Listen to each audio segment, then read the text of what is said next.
5 CNPJs depois, um pouquinho menos de cabelo, muitos quilos a mais. E eu costumo brincar, bicho, que não é só a questão de ser o quinto CNPJ. Eu tive 2 primeiras aventuras, quebrei. As 2 seguintes vendi, e aí o molde é o desempate. Então aí o molde vai definir se eu tenho um pouquinho de competência ou se eu tenho que buscar outra coisa para fazer. João, a gente estava conversando nos bastidores aqui, né? Você comentou que já está no seu 5º CNPJ. Quinto. E aí eu imagino que a partir do 3º CNPJ, mais ou menos, a gente para de cometer aqueles erros Sem clássicos dúvida. de empreendedores. É real? Sem dúvida, é bem por aí, cara. 5 CNPJs depois, um pouquinho menos de cabelo, muitos quilos a mais.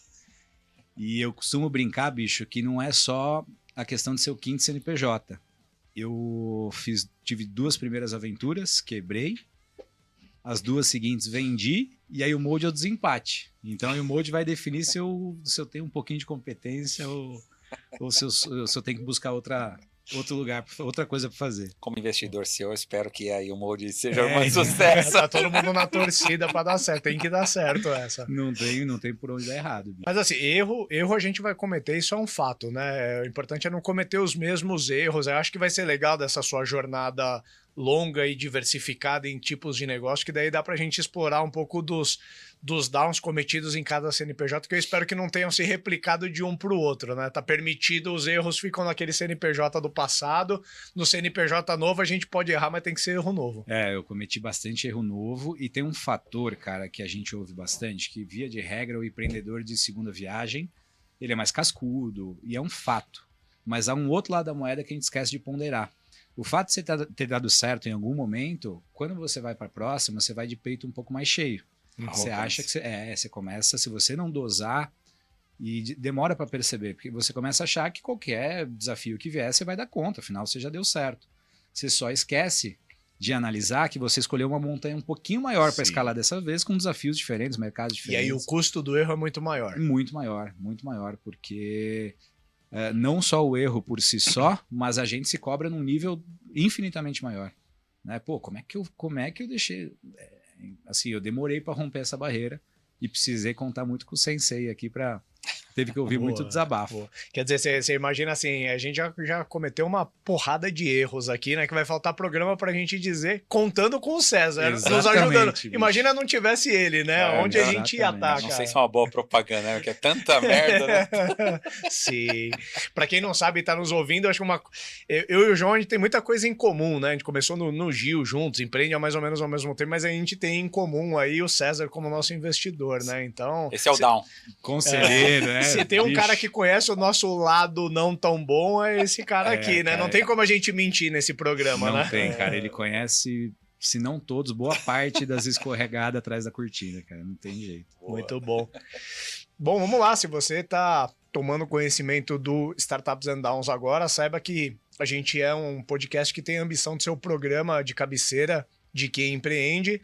E se você conhece a gente, deve estar estranhando esse formato diferente com uma terceira pessoa aqui. A gente está inaugurando um quadro onde a nossa proposta é trazer outros empreendedores para eles compartilharem também sobre a sua jornada. Mas diferente dos programas que a gente costuma ver por aí, e nada contra, né? Mas o foco é menos a entrevista do convidado para ele contar a jornada dele como se fosse uma trajetória linear, e muito mais no intuito de trazer quem está disposto a contar os downs e principalmente os aprendizados gerados pelo down na jornada, por isso que isso conecta muito com o que é o propósito do programa, né? Eu e o César, a gente compartilha dessas crenças de que os maiores ups que os empreendedores têm, normalmente eles vêm a partir de grandes downs que eles aprenderam a resolver. É nos momentos de downs que nós, empreendedores, desenvolvemos nossos maiores aprendizados, nossas maiores capacidades, e a vida do empreendedor, no final das contas, é sempre de resolver problema. Então eu falo que o tamanho do sucesso de um empreendedor está diretamente relacionado ao tamanho do down que ele consegue resolver. E aí a gente promete vai ser sempre bem seletivos aí em trazer empreendedores tarimbados aí com boas histórias para contar, Estamos aqui com o João Risoleu da YouMold, grande amigo, empreendedor. A gente divide várias coisas aí, não só da jornada empreendedora, mas acabamos, enfim, entrando no jiu-jitsu juntos, frequentamos o mesmo clube, temos as famílias próximas aí. Acho que vai ser bem legal de explorar. Acho que o que vai ser legal também é que o César conhece muito bem nós dois, então qualquer inverdade aqui vai ser automaticamente corrigida. Mas vamos lá, João. Onde mais ou menos começa a tua jornada empreendedora aí? Vamos lá, cara. Primeiro, prazerzaço estar aqui. Cezinha não à toa. Toda vez que eu marco reunião com ele, eu coloco Sensei mais JP.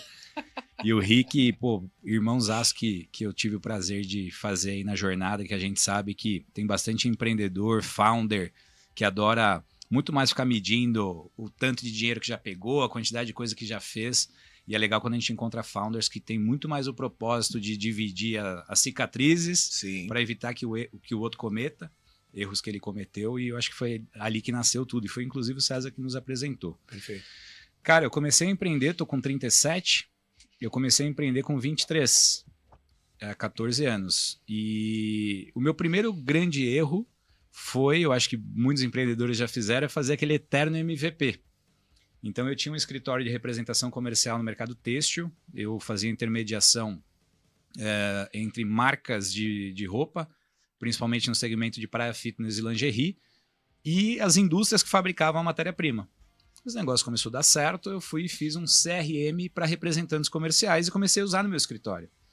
E, bicho, mudou minha vida, mudou minha gestão, porque lá eu comecei a fazer automação de disparo de e-mail, cálculo de comissão, e eu comecei a ver que, pô, em 2, 3 anos de representação eu já faturava tanto quanto ou muito mais do que outros representantes que estavam há 20 fazendo. Uhum. E naquela época eu não conhecia os nomes bonitinhos, né, de inbound, outbound. Eu fazia uma série de coisas num contexto onde não existia um marketing digital ainda estruturado no Brasil. Tampouco o cenário de startup, nem sabia o que era startup. Bom, para resumir, cara, o primeiro grande erro, né, eu fiz eu vou chamar de software, porque naquela época eu também não sabia o que era SaaS. Era um software que rodou 1 ano comigo, ficou incrível, impecável. Quando eu falei, pô, agora eu acho que eu vou começar a comercializar. Eu só esqueci de um detalhe, era um dev terceirizado, com participação nenhuma na empresa, que eu pagava a freela. Ele pirou, entrou em depressão, sei lá que raio, nunca consegui saber. Ele sumiu. E levou junto o código. De um dia para o outro saiu do ar o negócio, eu nunca mais consegui falar com ele, não sei se está vivo, se está morto. Então ali já foi um primeiro grande aprendizado. Quem sabe, né? Alguém aqui ouvindo. Então, se ele estiver nos ouvindo, aparece com o código aí. Quem sabe tem algum valor aí, né? Vem contar pra gente o que aconteceu com a empresa. Será que não é alguma dessas unicórnio agora de CRM? Vai ficar um pouco frustrado se for. Mas ali foi um primeiro grande down, cara. Ficou muito claro que, bicho, eu, apesar de não ser desenvolvedor, não sou hoje, não era naquela época, eu tinha que minimamente adotar algumas boas práticas, um arroz com feijão básico, para eu, de fato, pensar em empreender de novo, né, nessa direção. Quando isso aconteceu, enfim, eu acabei só descontinuando, a minha empresa de representação seguiu, mas sem o sistema. Uhum. E aí, cara, eu acho que a segunda grande jornada, e que eu fiz de novo o eterno MVP, só que num contexto um pouco diferente, foi quando eu construí a MoveOn. Eu era rato de academia, e aí eu não entendia como que eu ia na Nutri, ela me dava alface, e eu ia treinar, o personal me dava 200 quilos no supino. Eu falei, bicho, vocês precisam falar a mesma língua. Uhum. E aí eu criei um app na ocasião, que era a MoveOn, que tinha o propósito simples e puro de gerenciar os treinos do rato de academia e receber da nutricionista a prescrição do que ele deveria comer. Até hoje, isso que você está falando é uma dor não resolvida. Até hoje. Porque esse é um pessoal que não se dialoga. Se a gente ainda for falar de outras pessoas envolvidas nesse ecossistema, você vai envolver endócrino, aí uma porção de coisa, cada um te dá um plano para uma direção diferente. De um jeito diferente. Não, e até a tecnologia em si, né? E até, Cezinha, agora que eu nem lembrava disso, bicho, quando eu te conheci, foi quando eu fui fazer orçamento com a MC1 para desenvolver a primeira versão da MoveOn. Foi faz 10 anos isso. Não lembro, não. E tinha mais um contexto, que foi um down ali, né? Eu queria fazer um app e tal. Pô, falando de 12 anos atrás, não era como hoje, que tinha todo tipo possível e imaginável de smartphone e que um aplicativo daria vazão em vários... Cara, não tinha, era um mercado infinitamente menor a quantidade de pessoas que tinham smartphone. E daí eu fiquei 1 ano e pouco desenvolvendo, me apaixonei pela solução, mas eu não fazia, assim, eu não imaginei o go-to-market. Fez um contrato com quem desenvolveu? Fiz um contrato, bem lembrado. Aprendeu, né? Bem lembrado. Esse... Porque os downs é importante aprender, né? Esse bem lembrado. Esse foi um erro que eu não cometi... Na segunda vez. Mas é muito difícil, por exemplo, você e o Rick têm uma característica bem diferente da minha, porque nesse sentido eu sempre fui independente, eu sempre desenvolvi, né? Então, tinha uma ideia, eu sentava no computador, fazia e pronto, né? Vocês não são desenvolvedores, Sim. né? Esse aprendizado que você teve do primeiro, quanto você traz ele ainda hoje? Como é que é a sua relação por não desenvolver? Você sempre, né, ter que ter alguém de desenvolvimento, você tenta trazer já como seu sócio, como é que você trabalha essa questão da tecnologia, né? Porque essa é uma consequência importante, né, de um erro de não deixar essa relação clara, né? Você falou, né, ele não era nem sócio, ele não tinha participação, não tinha nada e simplesmente, né, evaporou, né? Sim. Cezinha, eu te digo que na MoveOn eu já melhorei um pouquinho isso, mas ainda tive um probleminha bem desafiador, porque eu tentei fazer com software house, eu fui tentar um outro modelo, falei, bicho, não vou pegar mais freela, mas vou pegar uma software house. Você foi na segunda hipótese que normalmente dá errado. Exatamente. E ainda tem a sociedade para software house? Não. não. Ufa. Esse é o terceiro erro. Eu era sozinho. Esse ainda não tem no currículo. Pior que eu olho os erros mais comuns, eu vou dando check. Esse eu consegui pular. Mas com a software house, cara, foi em nível de software, nem em comparação com o que aconteceu na Kaizen. Só que eu esqueci de um detalhezinho, eu esqueci de perguntar para o mercado se ele queria ou se era só eu desenvolvi para mim no final do dia. Então eu falei, cara, pô, para mim tá funcional, eu uso tal. Como é que eu faço o go-to-market desse negócio? E mais uma vez, não existia ecossistema de startup. Eu me senti um lobo solitário. Falei, cara, será que alguém no planeta tá pensando em desenvolver software, aplicativo ou não? São só as grandes que a gente vê lá, TOTOS e tal. Não tinha já existia um ecossistema, mas eu nunca fiz parte. Não estava acessível ainda para... Eu nunca gostei de fazer parte da bolha de startup, por vários motivos que eu acho que a gente vai falar aqui. Mas na MoveOn, enfim, foram esse 1 ano e meio fazendo o MVP. Quando, de fato, eu ia fazer o go-to-market, eu conheci o CrossFit. Aí, na hora que eu conheci o CrossFit, eu falei, bicho, isso aqui é outro mundo. Eu apaixonei pelo CrossFit. Uhum. Só que eu já já tinha gastado dinheiro na Kaizen, gastado dinheiro na MoveOn. Falei, cara, eu vou mudar o modelo da MoveOn para CrossFit. E na ocasião eu chamei um primo de sangue para ser meu sócio. Ele também já era crossfiteiro, ele foi um dos que me incentivou a ir pro CrossFit. E ele olhava para a MoveOn e falava, cara, é do caralho, mas... desculpa, eu falo palavrão. Não, mas Pode seguir, não tem problema. 1% das palavras pode ser então palavrão. O editor do programa acabou de avisar. Eu dei um ponto aqui que tudo bem. E pior que eu tô acostumado a gravar, bicho, normalmente é o contrário, é 99% palavrão. Então você tá se segurando bem. Tô me controlando. É tipo quando você fala inglês, mais ou menos, que você leva 10 minutos para explicar uma coisa, um palavrão explica em 5 segundos. Né? E, enfim, começamos a Kaizen. E aqui vem mais um grande erro. A Kaizen não, desculpa, a CrossX. Um grande erro que eu cometi. A CrossX já é o terceiro CNPJ. Já é o terceiro CNPJ. Na CrossX, cara, quando começamos, meu primo e eu, melhores amigos, crescemos juntos, família, sangue. A gente fez o tal contrato 50-50, onde todo mundo manda, mas ninguém manda em nada. Então, com uma governança terrível, nem sabia o que era governança. Até porque quando a gente fez contrato, a gente nem imaginava que a gente teria algum problema. Afinal de contas, primo, irmão, estamos juntos, crescemos juntos, né? Um grande acerto que a gente fez ali na CrossX, né, só paralelizando com esse erro inicial, antes de vender, nós fomos a mercado, conversamos ali com alguns boxes de CrossFit e com o ok firme deles, a gente botou o MVP no ar em 3 meses. Em 3 meses a gente já estava rodando. E na CrossX foi incrível, cara, que a gente foi go-to-market o tempo inteiro, né, para corrigir o meu erro ali da MoveOn. Na CrossX, eu nunca me esqueço, cara, o mercado, na ocasião, tinha 200 boxes de CrossFits oficiais no Brasil. E a gente, quando lançou, assim, deu muito pau. Sabe aquele negócio de uma academia ver a informação da outra, do box, saber quanto que o outro vendeu? Era nesse nível.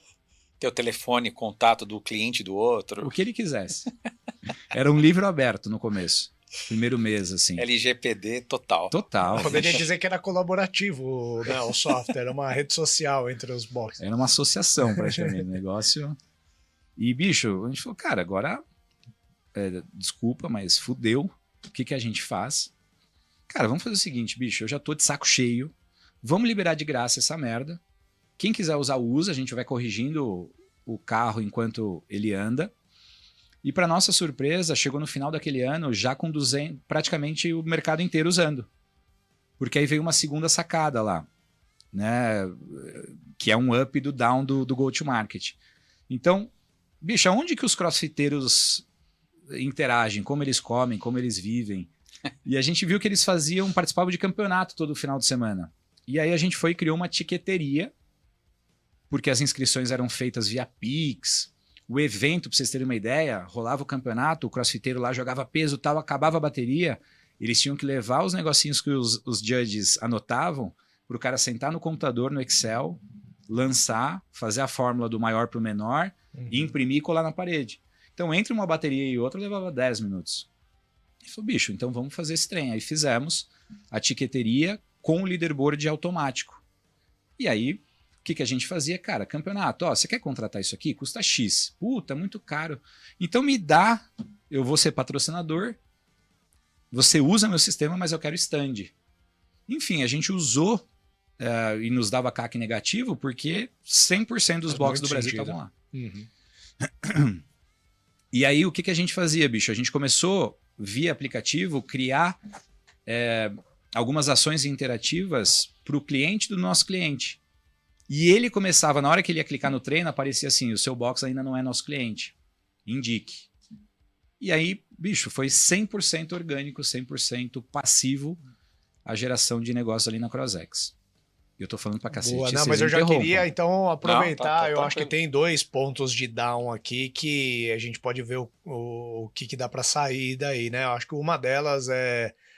Você fez sociedade com um parente e no 50-50. Quem é bom ouvinte aí do Startups and Downs sabe o quanto a gente já falou do 50-50. Não é proibitivo, né? Mas um pouco da tese que eu e o César nós temos é que você evita as conversas difíceis de largada e depois você passa a ter uma vida difícil daquele ponto em diante, né? Daí eu queria que você contasse se teve e também a questão de 2 vezes que você ficou em eterno MVP, na terceira você foi com MVP e focou muito mais em go-to-marketing. Tô curioso para saber das consequências, porque a minha história de Hamper é toda essa. Inclusive vai ter em algum episódio que eu conto aqui exatamente isso. Ter escalado um MVP e focado em go-to-marketing. Consequências que até poucos anos atrás eu ainda pagava um pouco dessa conta aí. Mas árvore torta, né? Escalar árvore torta. E depois pra você arrumar... Vamos começar pelo do 50-50? Bora. Cara, assim, o down óbvio é que você começa com um contrato que não protege ninguém, muito menos a empresa, e no dia a dia, nos primeiros 1 ano e meio, funcionou bem. Ele com a cadeira de tech e eu com a cadeira dos demais assuntos, eu era CEO, ele CTO. Enquanto as coisas estavam indo bem, o negócio acontecia. Só que, de repente, a gente começou a ficar muito conhecido no mercado, de CrossFit, que ainda era pequeno. A cada ano o TAM foi triplicando e a gente foi acompanhando esse crescimento. Mas nessa altura a gente já estava no Brasil inteiro, nos maiores campeonatos do Brasil. Então eu comecei a ficar conhecido como o João da CrossX. Isso eu falando hoje, tá? Com 8 anos depois, com um pouquinho mais de maturidade. E eu acredito que naquele momento ele também queria ser reconhecido. E eu não tive a habilidade de levantá-lo, né? Eu estava focado em crescer, bicho. Eu não queria reconhecer nada para ninguém em nenhum momento. E aí a relação começou a ruir. Ele queria começar a participar de decisões comerciais, decisões... Bicho, você nunca... Tá, mas... E começou a ruir.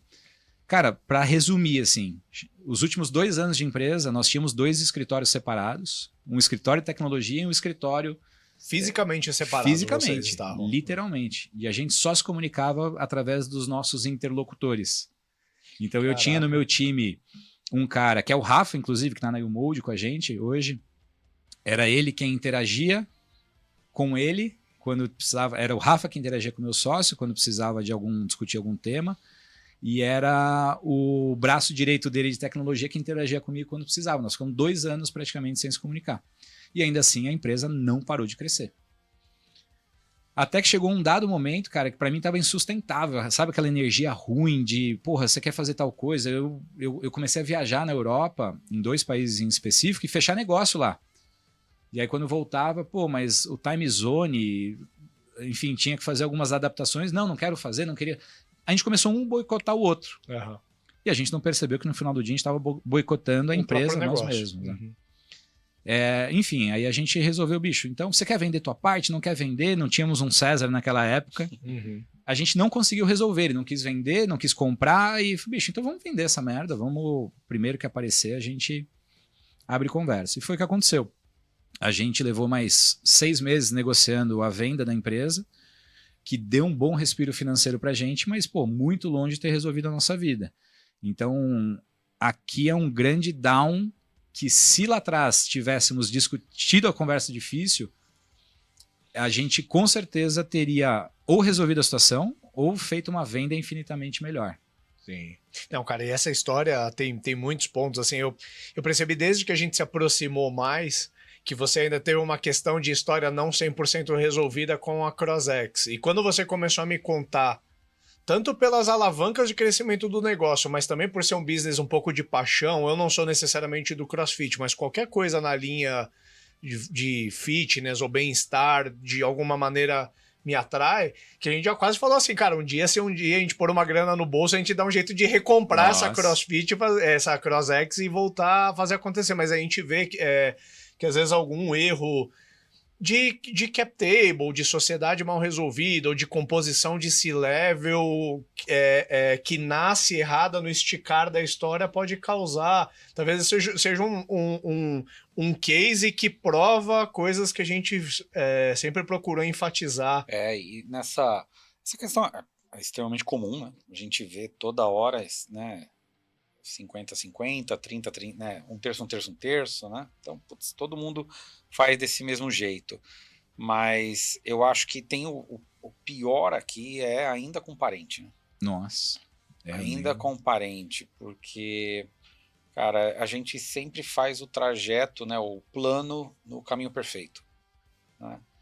E, cara, não bater o caminho perfeito, algum machucado vai ficar no meio do caminho, né? E aí, quando fica com um parente, né?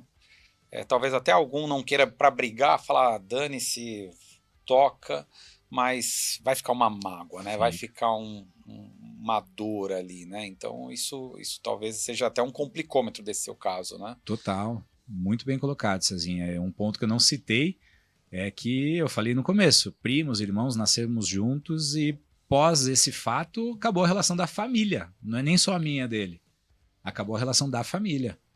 Então quer dizer que foi só por causa disso? Não, família todo mundo sabe. Uhum. No final do dia, você vai acumulando, e aí essa foi a faísca final que fez com que a família ruísse. Assim, acabou a relação da família. Foi nesse nível.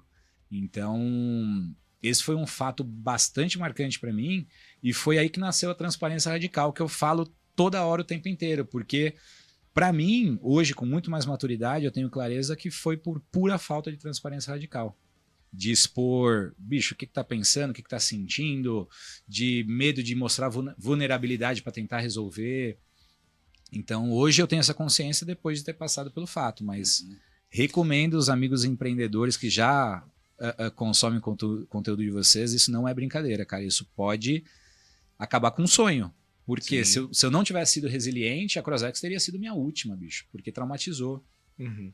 Não, e vocês conseguiram a venda, que vamos dizer, talvez não foi a venda dos seus sonhos, mas ainda assim resolveu. É um desfecho positivo, porque poderia ter minguado o projeto, vocês saírem endividados dessa história. Exatamente. Coisa. E teve um ponto, né, cara? Eu abri mão, enfim, do negócio em si, fiz a venda que não era dos sonhos, E eu abri mão de earnout. Então eu falei, bicho, eu só quero entregar a chave e vazar. Eu quero fazer outra coisa da vida, não tenho mais... Mas isso é uma coisa interessante, né? Porque essas relações são tão profundas e vão criando tantas mágoas que eu já vi comum de falar, dane-se a empresa.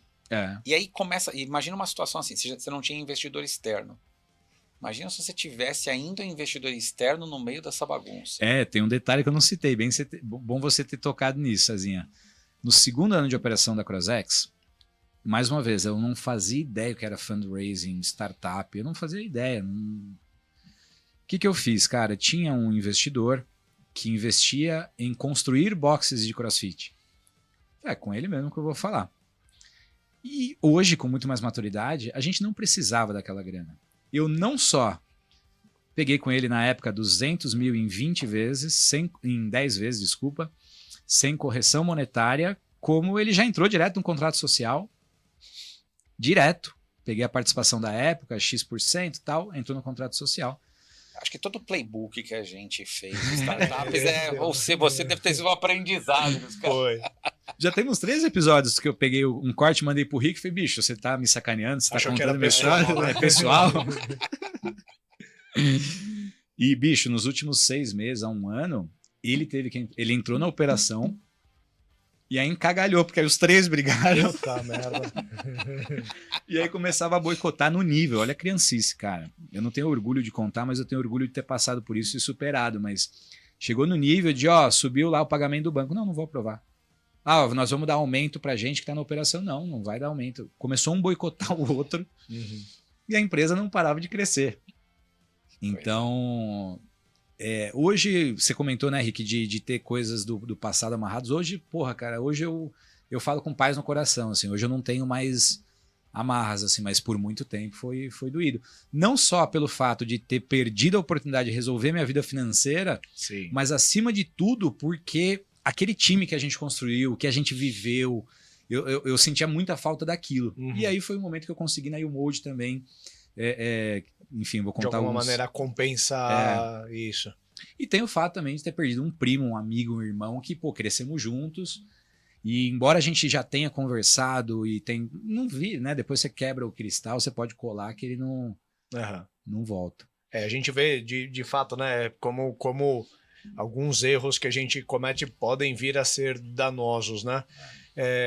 Tem uma questão, inclusive a gente brincou, né, da história de na primeira empresa você fez com freela, a segunda com software house e a terceira você provavelmente seguiu a cartilha que na época era recomendado para nós founders, assim, se você não tiver o CTO e o CTO não for relevante no cap table, esquece, a empresa ela não decola, né?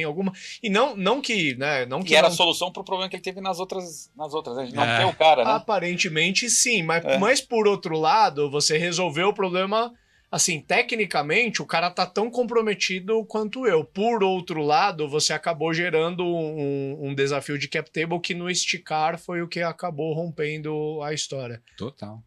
A gente vê que tem várias armadilhas que a gente pode... vários erros que a gente pode cometer na questão da viabilidade técnica. E aí tem um aprendizado, né? A gente já foi perguntado várias vezes, né? Por que os fundos não gostam quando tem família, né, envolvida, né?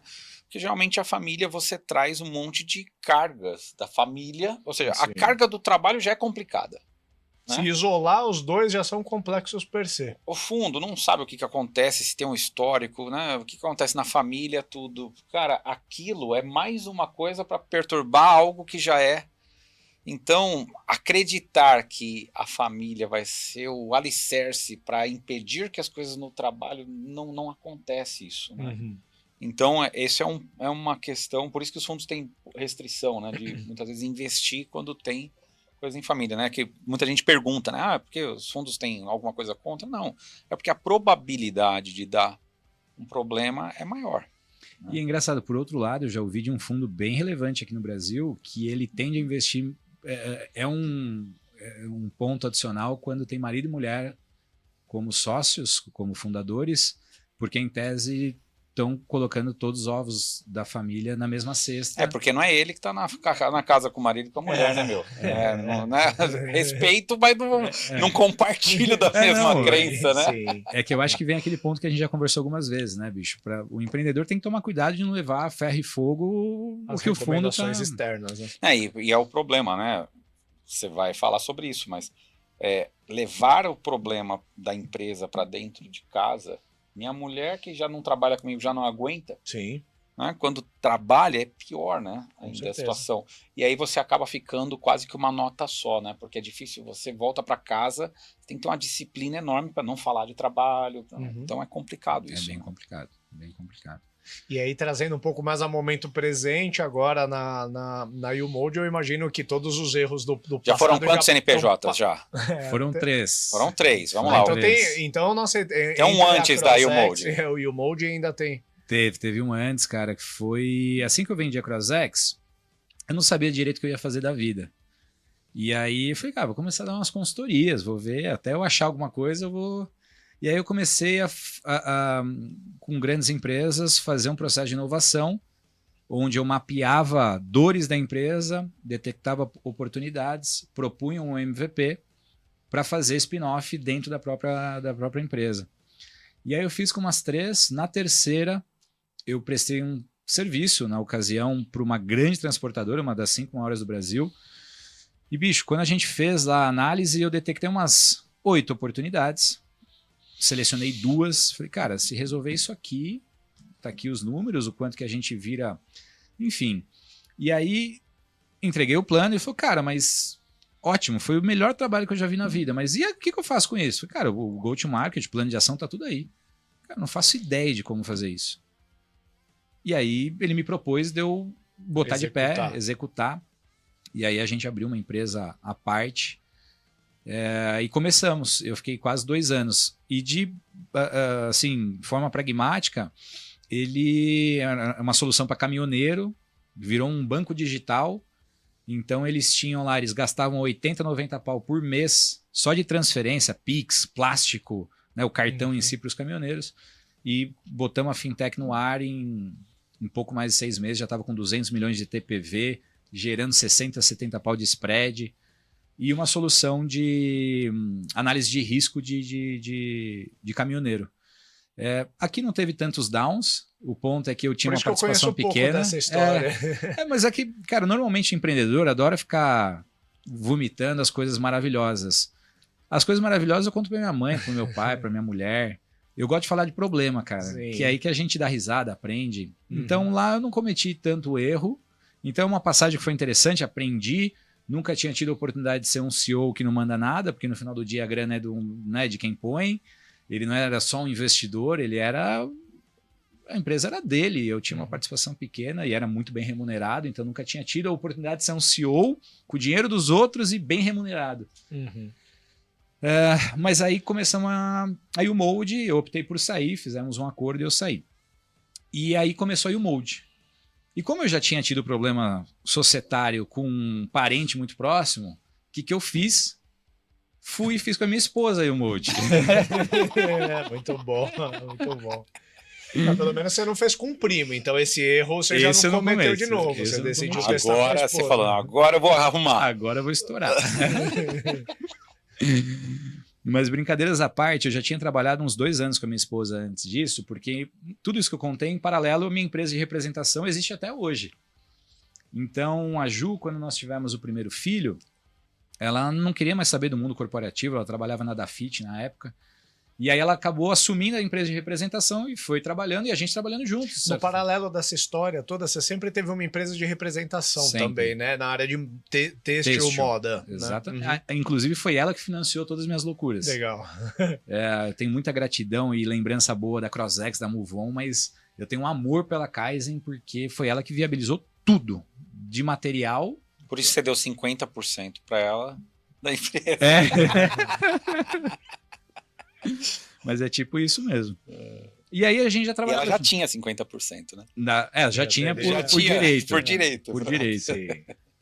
E aí nós já trabalhávamos juntos há 2 anos na Kaizen. E tinha uma sinergia muito boa, não assim, pela competência dela e pelo fato de sermos bem complementares. Como ela também tinha um background de moda, eu morria de medo de ter uma startup em moda, um mercado que eu conheço.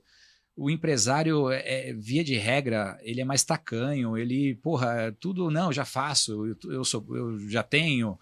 Eu tinha essa imagem no mercado de moda por conhecer muito. Uhum. E a Ju, nós juntamos, convidamos o Saulo na ocasião, falou, cara, vamos fazer um negócio para moda, tal, e começamos. E já indo direto para os down, né? Uhum. Na YouMold, bicho, vendi no PowerPoint, não cometi o erro de lá de trás, vim nessa pegada de go-to-market do jeito que tiver. Não tinha nem login e senha, a primeira versão que a gente vendeu. E eu nunca me esqueço, eu mapeei 5 empresas grandes que eu tinha relacionamento, saí da reunião com 4 com contrato assinado, aí que a gente começou a desenvolver. E aí a gente começou muito numa pegada PLG, para quem não sabe, é um modelo de negócio onde a gente traz o lead, né? E a partir do lead, usando a ferramenta, você vai gamificando, ou você vai, enfim, de alguma forma monitorando ali o uso dele. Você tem o desafio de vender para ele já usando a própria ferramenta. E assim começamos. A gente chegou a bater uns 3 mil ativos, com 40, 50 pagantes, aí chegou a pandemia. Bicho, em coisa de 30 dias, nossa receita foi a 0. Não que ela já era muito grande, porque estava no começo, a gente estava com 10, 12k de MRR, e eu botando grana do meu bolso. Veio a pandemia, foi a 0. O que faz agora? Vamos parar, vamos... Cara, vamos fazer uma última tentativa? Aí, foi ali que eu, né, conheci a Hamper, inclusive. Vamos fazer uma tentativa, bicho. E a gente não se conhecia, não né? Se Você conhecia. usou Hamper sem a gente ter relação. Nenhuma, não, a gente não se conhecia. Eu contratei a Hamper e, bicho, saí fazendo disparo de cold e-mail. Tem até um vídeo que eu mandei pra vocês do meu moleque filho, no dia. rampando, ele né? rampando. Tô rampando, papai. Ele rampando. Enfim, fiz lá uma ativação e, para minha sorte, hoje, é nosso cliente até hoje, a reserva respondeu o e-mail, marcou uma call e entramos na call. O diretor, fundador da empresa junto, não era o Rony, era o Nandão, sócio dele, enfim, toda a diretoria ali. Cara, fomos com a cara de vocês, nós vamos investir, não como investidor, né? Vamos contratar. E aí eu já fui de 100 e 200 reais de ticket médio para 10 vezes mais. Falei, porra, agora legal. Aí começamos com ele e ali começou a segunda fase da YouMold. Então, esse é um up que eu trago da YouMold com muito orgulho, que a gente tem uma linha tênue entre você ser cagão, convicto e teimoso. Eu acho que nesse momento foi um momento que eu olhei e falei, bicho, precisamos ser flexível, queremos atender o PLG, o ICP menorzinho, o SMB, mas a oportunidade que eles nos deram e o quanto a gente conseguiu contribuir, a gente viu que a gente estava preparado para uma briga maior, sabe? Eu tô falando pra cacete, vocês me interrompam, pelo amor de Deus. Não, tá perfeito, cara. Tá contando a história inteira. E aí agora nessa fase, agora eu imagino que é só alegria, agora é só sinal verde pela frente. Só sinal verde, cara. Aí, enfim, eu acho que um DAO que a gente cometeu, já trazendo a dia presente, né? Porque a gente adora falar do passado como se agora tivesse tudo lindo e maravilhoso. Sim. A gente atende Enterprise, a YouMold hoje tem um pouco mais de 200 marcas ativas no portfólio, só que a gente falou muito mais sim do que a gente deveria. E o Enterprise, isso é um risco gigante, né? E aí quando a gente abriu o olho, a gente tinha muita coisa específica.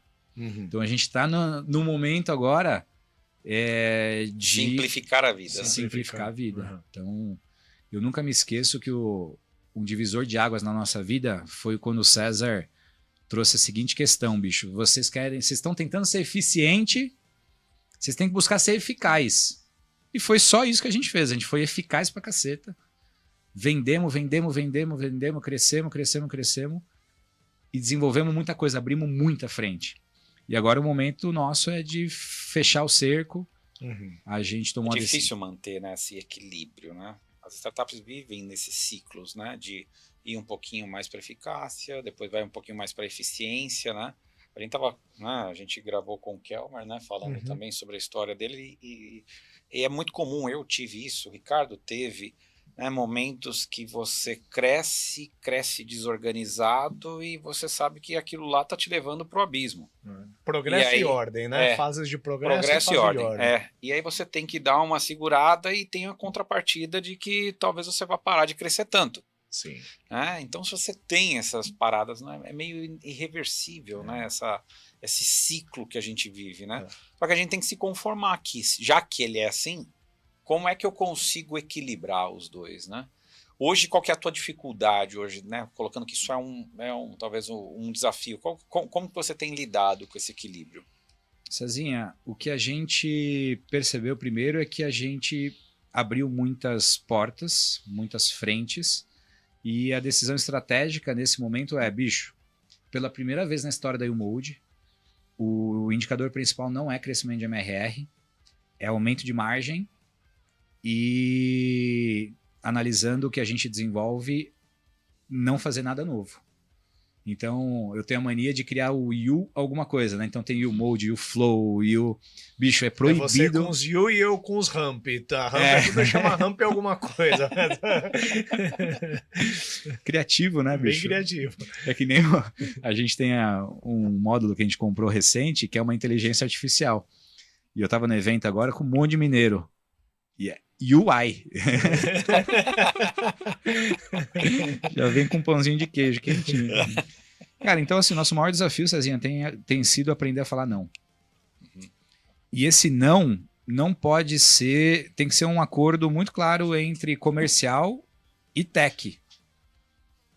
Tech é uma área que, assim, bicho, você precisa ter gente muito experiente, muito boa, com muito calo perto. Sim.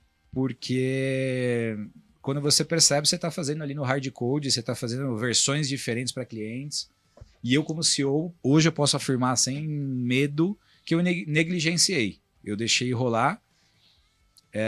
E agora a gente está no processo de melhorar a fundação e não vender nada novo. Então, só replicar o que a gente já tem, mesmo que seja um outro enterprise com alguma característica um pouquinho diferente, é falar não.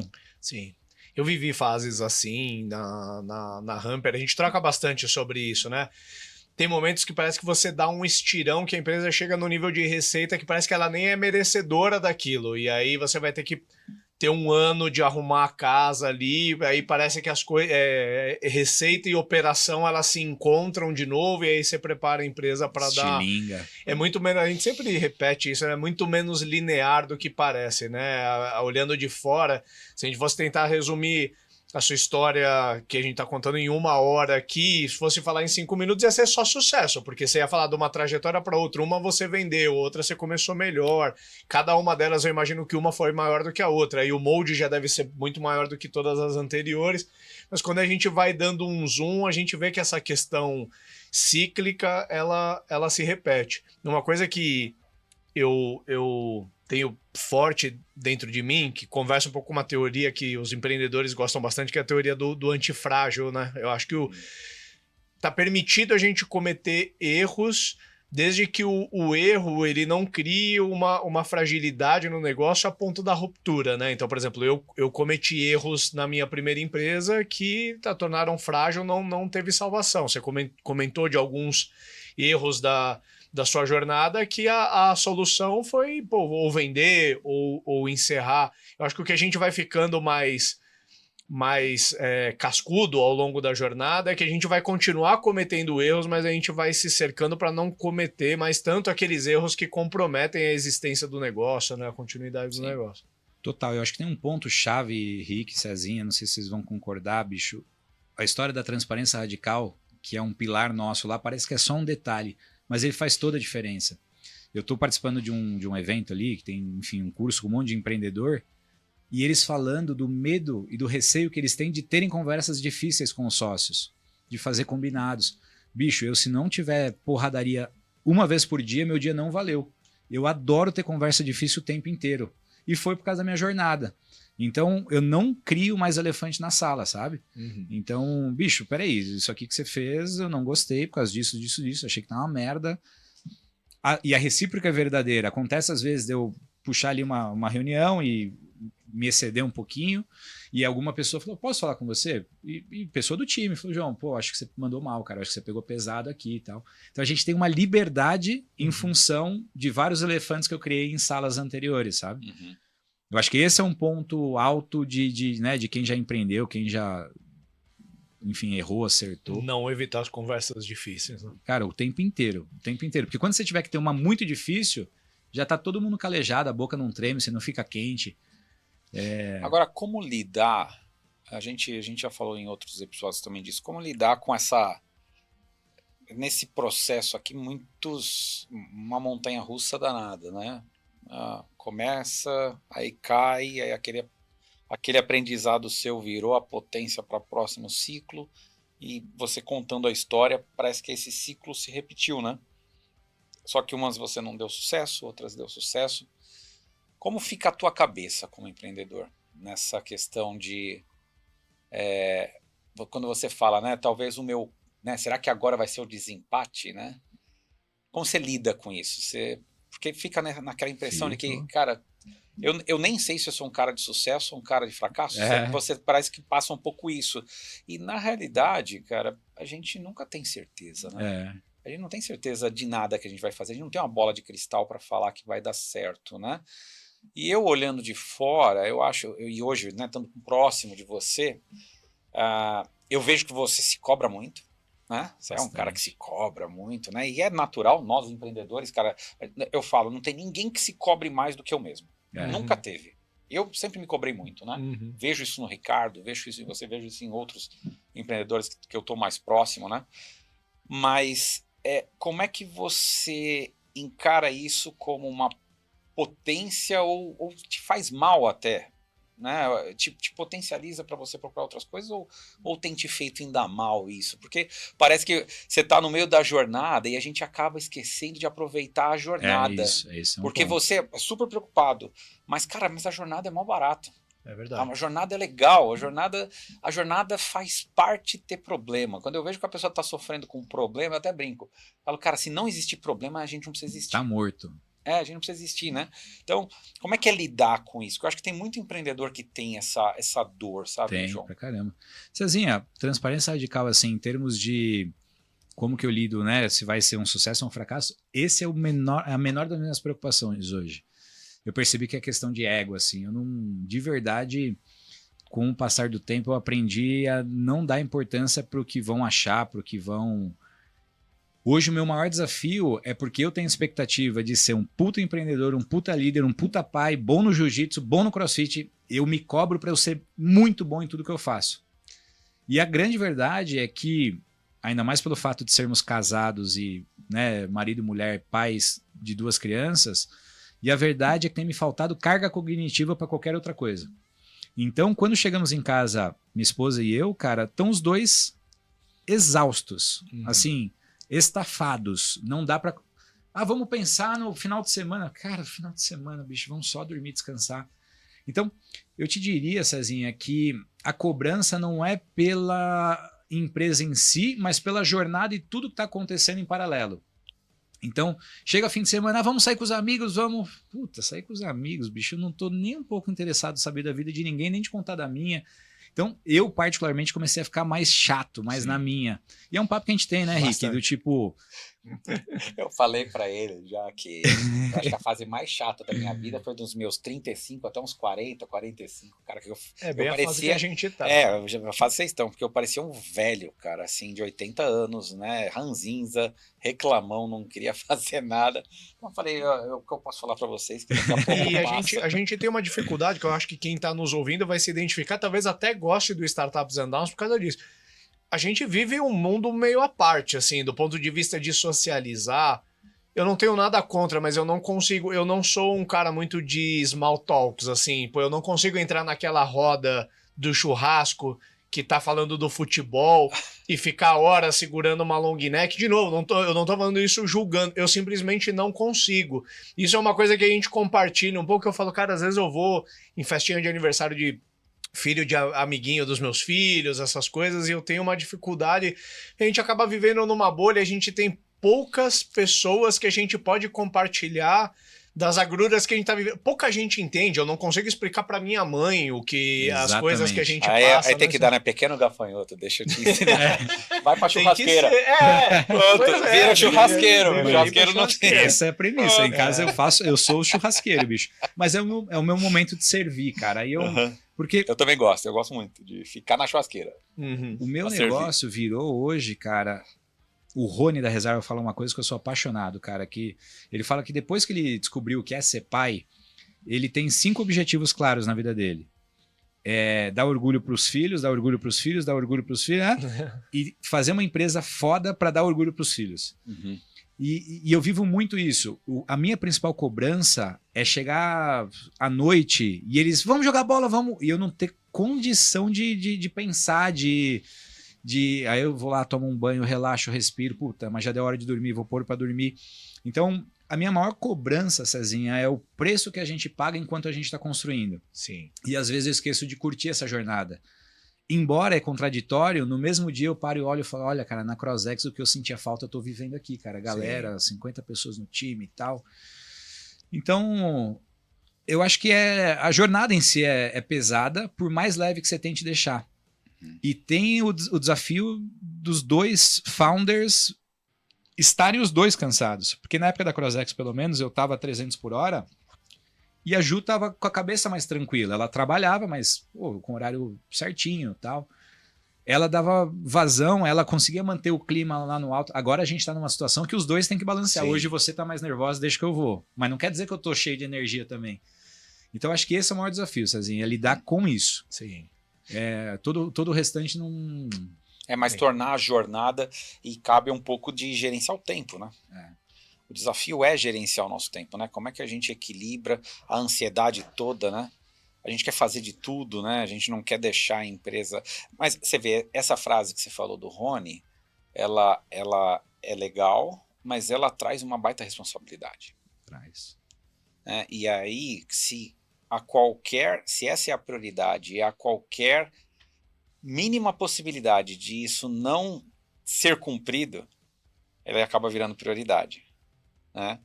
E aí você vai se cobrar demais para isso. E aí a gente falou já sobre isso, né? Aí a gente torna, de repente, all-in quase que no trabalho, porque você fala, cara, se eu não fizer o trabalho...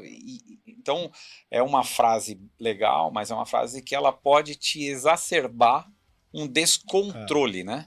Não, e a gente se impõe, cara, algumas tiranias que nem os nossos próprios filhos estão nos impondo, né? Eu vou falar assim, por mim, existe um grande romantismo hoje em torno de vidas perfeitas, né? Vidas instagramáveis que tem pessoas que, tipo assim, estão muito bem na pessoa física, com dinheiro no bolso, família de propaganda de margarina, né? E, enfim, isso acaba criando na gente também um pouco de um negócio que você tem que ser, assim, barriga de tanquinho, família perfeita, dinheiro na conta, empresa voando.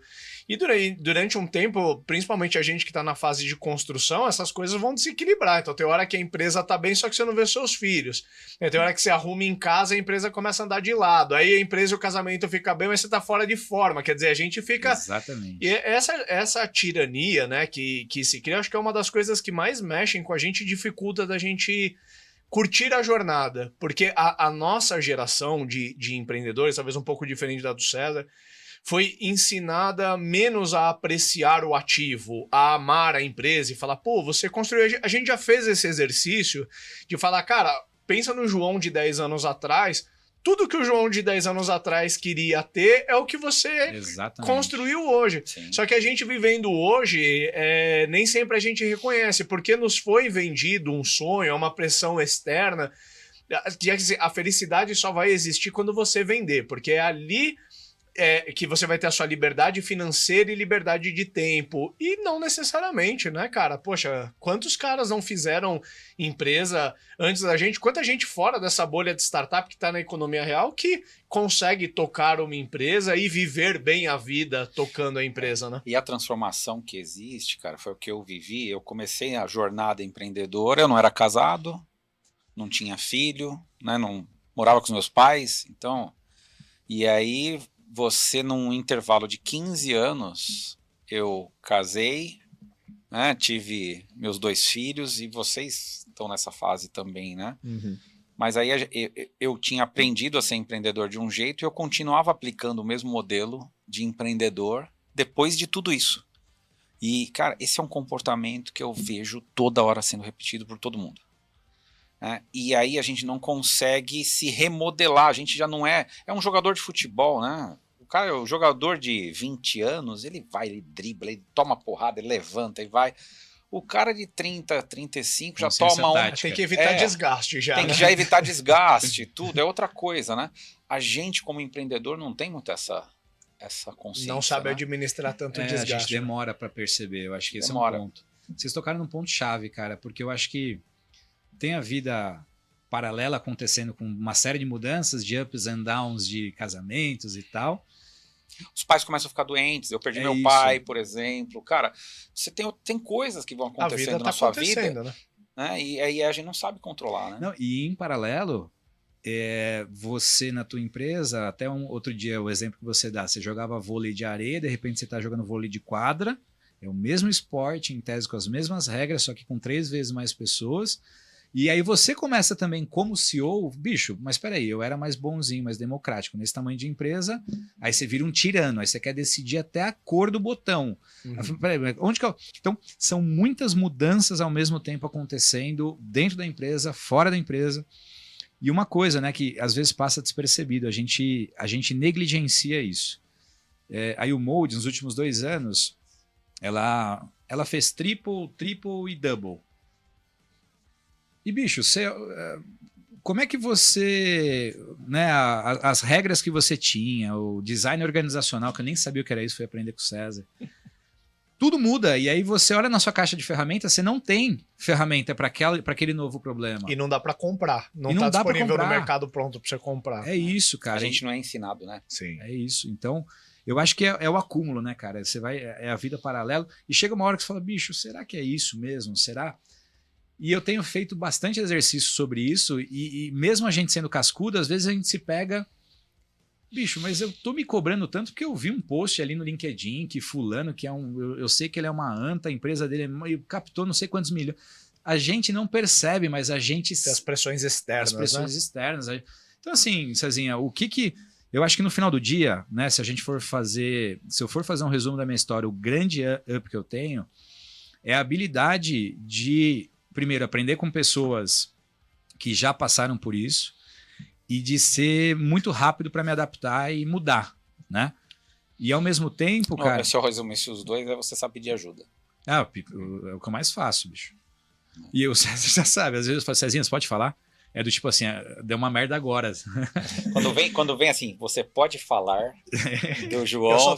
Eu só tenho uma ressalva sobre isso, porque mais num ponto alto ali ainda da pandemia, do trabalho remoto, a gente estava com uma certa flexibilidade, eu estava com espaço sobrando no escritório, o João já começando a construir o plano de voltar parcialmente para o presencial. Falei, poxa, a gente é os dois de Santana, tô com área livre, bora começar a trabalhar juntos aqui, depois a gente vê o que a gente faz.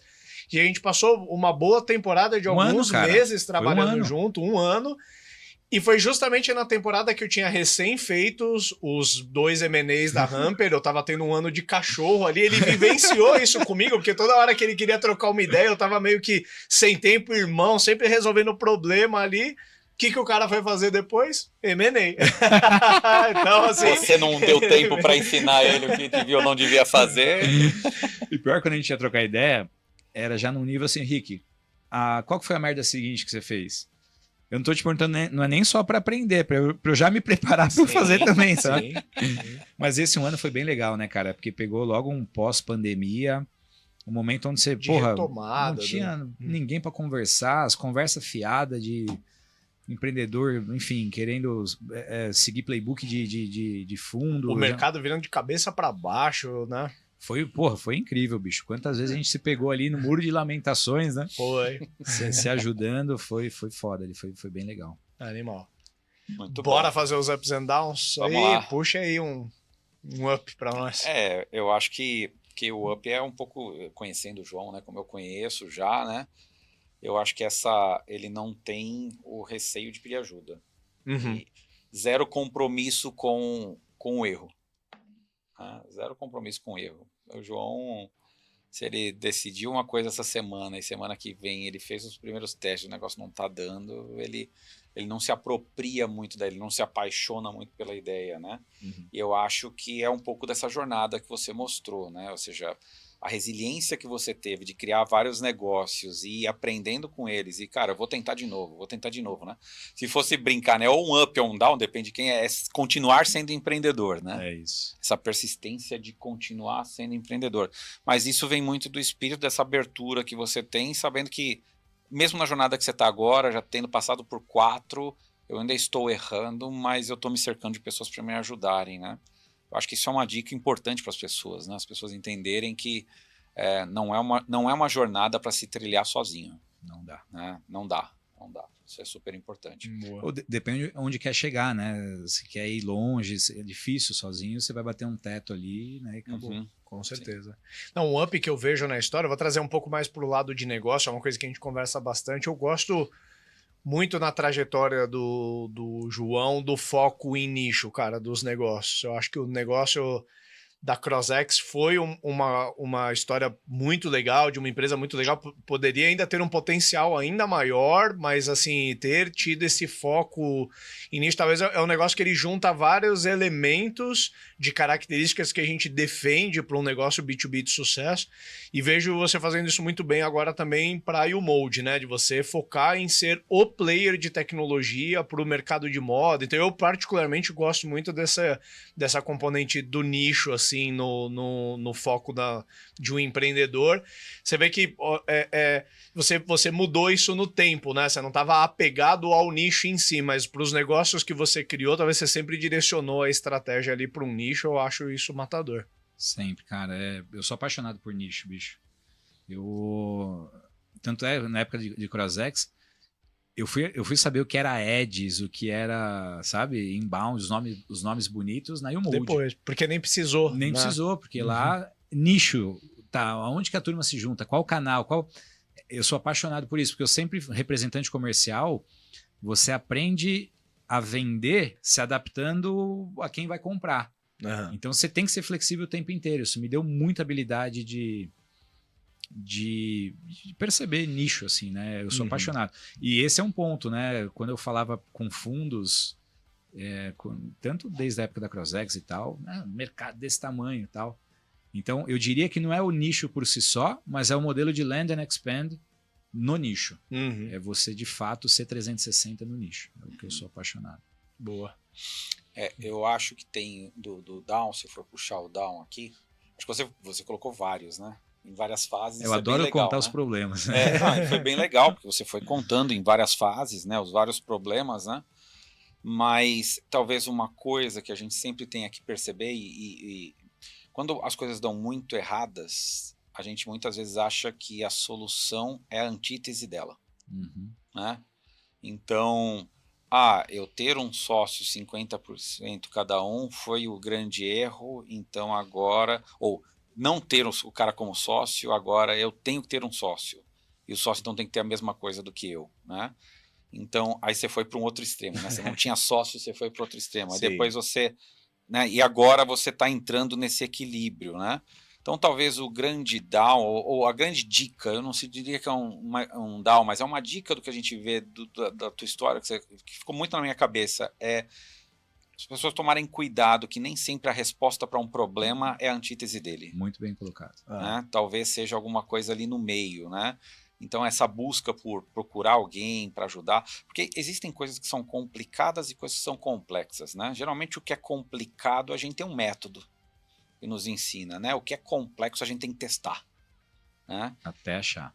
Eu diria que essas coisas, né, sociedade e tudo, existem métodos, existem dicas, mas de verdade é uma coisa que você tem que testar ou você tem que manter qual é a tomada que eu posso puxar.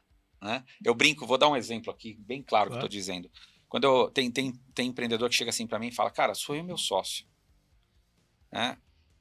Vamos fazer 50% cada um. Eu falo, cara, faz 30% cada um. e deixa 40% com alguma regra que lá na frente vocês vão se ajustar, porque vai acontecer de um trabalhar mais que o outro, um tá mais envolvido com o outro, cria um mecanismo diferente, né? Ou seja, é esse tipo de coisa complexa que vai acontecer que a gente não sabe ainda como resolver, então deixa uma tomada ser puxada, né? Mas você vê que isso só cabe dentro da caixa de ferramenta de um cara que nem um sensei aí, que já tem seus 20 anos de faixa preta, né? Porque para um contador, se for perguntar... Pra gente que tá empreendendo, a gente soca a bota e descobre que tinha outro jeito de fazer depois que a gente já errou, né? Por isso que é bom a gente estar cercado de pessoas que já passaram por essas coisas pra gente poder ouvir. Talvez o down que eu trago é uma antítese do up, né? Eu acho que o foco que eu vejo você ter em nicho, eu vejo como um down a quantidade de variáveis que você adiciona, às vezes, dentro do seu plano, né? Eu acho que, de um lado, sempre que a gente conversa, eu vejo sempre você é um founder que tem várias hipóteses, o que é ótimo, porque o negócio ele tem que ter várias vias possíveis por onde escoar, mas às vezes administrar essa quantidade de variáveis cria na nossa cabeça uma complexidade até maior, porque o negócio ele já é variável per se. Qualquer startup, você tem um funcionário, um cliente, um sócio, um produto, puta, já tem a fórmula para tudo dar errado. Dali pra frente, o que a gente puder controlar das variáveis, falar, essa eu não vou colocar não, esse sócio melhor não, esse plano aqui talvez ele seja legal, mas como o César gosta de falar, eu gosto de deixar ele guardado numa gaveta aqui para ele não ficar me chamando. Eu acho que administrar essa quantidade de variáveis é uma das coisas, uma das respostas pra gente como founder poder ter um pouco mais de tranquilidade para a hora que a gente chegue em casa a gente conseguir realmente descansar. Faz todo sentido. Menos variáveis, menos ansiedade. Esse é um ponto até que tem sido interessante, assim, cara. Primeiro que você falou, Cezinha, eu já sou conhecido por ser 8 ou 80 em tudo. Ou eu vou falar que isso é uma bosta, ou eu vou falar que isso é incrível. Dificilmente eu vou falar meio legal. termo. É hiperbólico mesmo. Eu sou, cara, e no mesmo dia. Esse é um ponto que, de fato, eu sempre vou de um extremo ao outro para chegar no meio. Eu não consigo ir assim. Eu faço assim, aí eu vou voltando. E eu acho que até esse ponto que você trouxe, Rick, o que fez a YouMode chegar até aqui, pro bem e pro mal, foi o fato de ter aberto muita coisa. E agora a gente começa de fato a fechar as portas daquilo que deu ok, mas não foi, sabe, não virou. E um ponto que eu considero na YouMode, cara, que hoje eu tenho muita paz no coração, como eu citei na CrossX, eu olhava pro lado e chegou uma hora que eu era o mais sênior da empresa, sobre a perspectiva de ser plural, assim, de conseguir navegar em todas as áreas. E na YouMode eu me preocupei desde o começo de ter muita gente boa do lado e melhores do que eu em outras coisas. Então eu tenho combinado com eles, daí por isso que eu falo da importância da transparência radical e do alinhamento, olho no olho, os combinados, inclusive escritos. Meus sócios já me conhecem. Bicho, vocês sabem que eu resolvo, eu faço acontecer. Mas vocês sabem que igualmente eu deixo corpos. Eu preciso que vocês recolham corpos, assim. Então a gente já tem um alinhamento que eu já sei no que eu não sou bom, cara. E eu desisti de tentar ser nota 6 no que eu sou nota 0. Eu vou tentar ser 10 no que eu sou 8, 9, sabe? E aí, naquilo que eu preciso pelo menos ser nota 6, eu tenho sensei para apoiar. Para apoiar. Muito bom. Muito bom, cara. Fechou? Fechou, valeu. Valeu. Prazerzaço, valeu. Valeu.